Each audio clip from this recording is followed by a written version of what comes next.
नमस्कार दोस्तों। भारतीय संविधान एक ऐसा विषय जिसकी जानकारी होना देश के सभी नागरिकों के लिए अति आवश्यक है, क्योंकि अगर हमको हमारे संविधान की जानकारी है तो इसका मतलब है हम अपने अधिकारों से भली भांति परिचित हैं। लेकिन जब भी हम संविधान से संबंधित किताबें उठाते हैं तो कहीं ना कहीं हमारे मन में कुछ अनसुलझे सवाल बने रहते हैं। तो आइए इन्हीं अनसुलझे और आश्चर्यजनक सवालों को आज हल करने का प्रयास करते हैं। तो स्टार्ट करते हैं इस वीडियो को और देखते हैं कि कौन कौन से अनसुलझे सवाल अक्सर हमसे छूट जाते हैं, जिनकी जानकारी होना हमारे लिए बहुत ही आवश्यक है। चलिए सबसे पहले हम संविधान का एक परिचय देख लेते हैं। संक्षिप्त परिचय क्या है? तो सबसे पहले ये बात समझ लें कि भारतीय संविधान विश्व का सबसे बड़ा संविधान है। इसको पूरा होने में जो समय लगा वो 2 वर्ष 11 माह 18 दिन लगे। अगर हम भारतीय संविधान में कुल शब्दों की चर्चा करें कि कुल कितने शब्द हैं, तो इसमें 1,46,385 शब्द हैं। अगर हम इस बात की चर्चा करें कि संविधान को बनने में कुल कितना खर्चा आया, तो संविधान को बनने में 6,40,00,000 रुपए खर्च आए थे। और अगर इसकी मूल प्रति देखा जाए कि मूल प्रति कहाँ है, तो इसकी मूल प्रति संसद की लाइब्रेरी में हीलियम में डालकर सुरक्षित रखी गई है। अगर इसके अन्य नाम जाने हम, तो इसे उधार का थैला और वकीलों का स्वर्ग भी कहा जाता है। इसमें बहुत से जो कथन है वो आपकी प्रतियोगी परीक्षाओं के लिए बहुत लाभदायक है, तो आप उन्हें याद करके रख लें। जैसा कि मैंने बताया कि जो संविधान की मूल प्रति है वो संसद की लाइब्रेरी में हीलियम में डालकर रखी गई है, जो कि हस्तलिखित है और हिंदी और अंग्रेजी की दोनों प्रतियां हैं। तो ये दोनों प्रतियां, जैसा कि आप देख रहे हैं, ऊपर वाला चित्र भारतीय संसद है और नीचे ये दोनों प्रतियां हिंदी और अंग्रेजी की हैं, जो हीलियम में डालकर रखी गई हैं। आइए कुछ अन्य रोचक तथ्यों के बारे में भी जान लें। तो अन्य रोचक तथ्य ये हैं कि इंग्लैंड का अपना कोई लिखित संविधान नहीं है। देश का सबसे पुराना संविधान अमेरिका का है और देश का पहला लिखित संविधान जो लागू हुआ वो अमेरिका में हुआ था। और किस देश का संविधान सबसे छोटा है, तो वो है वेटिकन सिटी का। इससे पहले अमेरिका का संविधान था जिसमें कुल 7 अनुच्छेद थे।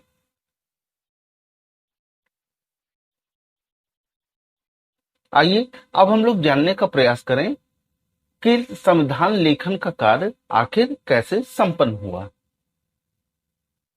तो दोस्तों, भारतीय संविधान हिंदी तथा अंग्रेजी दोनों में हस्तलिखित है, यानी भारतीय संविधान को ना टाइप कराया गया है, ना इसका प्रिंट आउट निकाला गया है, इसे हाथों से लिखा गया है। इसमें कुल 251 पन्ने हैं। भारतीय संविधान की हिंदी और अंग्रेजी की प्रतियों को प्रेम बिहारी नारायण रायजादा ने हस्तलिखित किया है। ये इनका चित्र है। दोस्तों, सबसे आश्चर्यजनक बात यह है कि जब पंडित जवाहरलाल नेहरू ने प्रेम बिहारी रायजादा से इनके मेहनताने के बारे में पूछा, तो इन्होंने जो स्टेटमेंट दिया था वो स्टेटमेंट ये है कि इनका मेहनताना एक भी पैसा नहीं, मेरे पास भगवान की दया से सब कुछ है और मैं अपनी जिंदगी में खुश हूं, पर मेरी एक शर्त है कि इसके हर एक पन्ने पर मैं अपना नाम और आखिरी पन्ने पर अपना और दादाजी का नाम लिखूंगा। यही इनका मेहनताना था। अब भारतीय संविधान को लिखने के लिए किस पेन का इस्तेमाल करा गया, किस निब का इस्तेमाल किया गया, आइए इस बात की भी जानकारी ले लें। तो इस पूरी प्रक्रिया में 432 पेन होल्डर निब्स का इस्तेमाल किया गया। उन्होंने कैलीग्राफी के लिए 303 नंबर कि निब का इस्तेमाल किया। निब को लकड़ी के होल्डर में लगाकर फिर उसे स्याही में डिबोकर लिखने के लिए इस्तेमाल किया गया। आइए अगली बात जाने कि संविधान की वास्तविक पांडुलिपि 16x22 के पार्चमेंट कागज पर लिखी गई है, जिसका जीवन काल 1000 वर्ष का होता है। संविधान की पांडुलिपि में 251 पन्ने हैं, जिसका कुल वजन है 3.75 किलोग्राम। आइए अगला आश्चर्यजनक बात जानते हैं कि देहरादून में स्थित सर्वे ऑफ इंडिया के कार्यालय में संविधान की हस्ताक्षरित पांडुलिपि को फोटो लिथोग्राफिक तकनीक से प्रकाशित किया गया था। हालांकि हैरानी की बात यह है कि संविधान की प्रस्तावना की तरह इसके पन्नों को मूल डिजाइन और लेखन के साथ वितरित नहीं किया गया। आइए अब इस बात को जानें कि संविधान के पन्नों पर सजावट का काम कैसे हुआ और किसने किया। तो दोस्तों, प्रत्येक पन्ने को शांति निकेतन के कलाकारों व्यवहार मनोहर सिन्हा और नंदलाल बोस ने सजाया था। आइए अन्य रोचक तथ्य जान लें जो कि कई बार परीक्षाओं में हमसे पूछे जाते हैं कि व्यवहार राम मनोहर का संबंध कहां से है। तो इनका संबंध जबलपुर से है। इन्होंने अपनी शिक्षा कहां से संपूर्ण करी है। तो इन्होंने शांति निकेतन और चंग किंग बीजिंग से ये शिक्षा संपूर्ण करी है और इनकी प्रसिद्धि का कारण इनकी चित्रकला है। रही बात नंदलाल बोस की, तो इनका संबंध बिहार मुंगेर से है और ये शांति निकेतन के कला भवन में प्रधानाध्यापक के रूप में रहे हैं। आइए अब इस बात को जानें कि संविधान को लिखने के लिए किस तरीके की समिति बनाई गई थी। तो उस समिति का नाम प्रारूप समिति था, जिसे ड्राफ्टिंग कमेटी भी कहा जाता है। अब सवाल हमसे कई बार ये पूछा जाता है कि ड्राफ्टिंग कमेटी के अध्यक्ष कौन थे और कौन कौन से इनके सदस्य थे। आइए इस बात को हम लोग एक ट्रिक के माध्यम से जान लेते हैं। तो प्रारूप समिति के जो सदस्य थे, इसे हम एक ट्रिक के माध्यम से जान लें कि अंबेडकर आए मित्र मुंशी कृष्णा के साथ खेत पर। अब अंबेडकर से भीमराव अंबेडकर हैं, आय से एनजी आयंगर है, मित्र से बीएल मित्रा है, मुंशी से केएम मुंशी हैं और कृष्णा से कृष्णा स्वामी आयंगर है और साथ से सैयद मोहम्मद सादुल्ला है और खेत से डीपी खेतान है। अब ये बात भी आप जान लें कि बीएल मित्रा के स्थान पर एन माधवराज और डीपी खेतान के स्थान पर टेटी कृष्णा माचारी सदस्य बने थे। आइए अन्य रोचक तथ्य जान लें कि भीमराव अंबेडकर जी प्रारूप समिति के अध्यक्ष थे। तो इनके बारे में कुछ और भी बातें हम जान लें। इन्हें स्वतंत्र भारत के संविधान निर्माता के रूप में जाना जाता है। इन्हें दलितों के मसीहा के रूप में भी जाना जाता है।